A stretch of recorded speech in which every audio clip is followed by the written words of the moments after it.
கிறிஸ்துவுக்குள் பிரியமான சகோதர சகோதரிகளே, உங்கள் அனைவரையும் தினமொரு முத்துக்கள் நிகழ்ச்சியில் சந்திப்பதில் மிகுந்த மகிழ்ச்சி அடைகிறேன். நம்மை தட்டி எழுப்பும் தேவன்.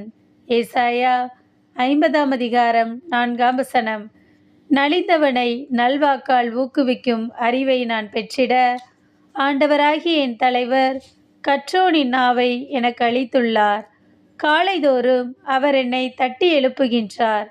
கற்போர் கேட்பது போல் நானும் செவிகொடுக்கச் செய்கின்றார். பிரியமானவர்களே, இறைவனின் அன்பு ஒருபோதும் அழிந்து போகாது.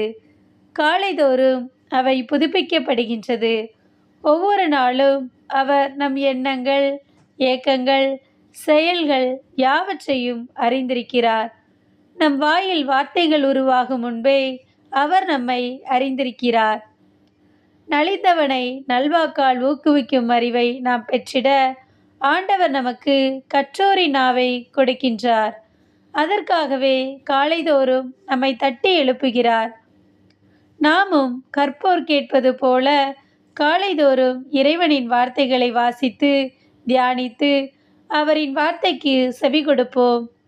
இயேசு கிறிஸ்து இவ்வுலகில் மனிதனாக வாழ்ந்த காலத்தில் தினந்தோறும் அதிகாலையில் எழுந்து இறைவனிடம் வேண்டிட தனிமையான ஓரிடத்திற்கு சென்றார். இறைவனின் மகனாக வந்த அவரை தினந்தோறும் ஜெபித்தார் என்றால் நாம் செய்வது எவ்வளவு முக்கியம். நாமோ இந்த பரபரப்பான உலகில் எதையெதையோ தேடி ஓடுகிறோம். இறைவனை மறந்து விடுகிறோம். நம்முடைய உலக காரியங்கள் நம்மை இறைவனை விட்டு பிரிப்பவையாக இருக்கக்கூடாது. எவ்வளவோ வேலைப்பளு இருந்தாலும் இறைவனையே நாம் முதலிடமாய் கொள்வோம். தினந்தோறும் அதிகாலையில் அவர் பாதத்தில் அமர்வோம். அப்போது காலைதோறும் அவருடைய கிருபையும் இரக்கமும் புதியவைகளாக இருந்து நம்மை நடத்தும்.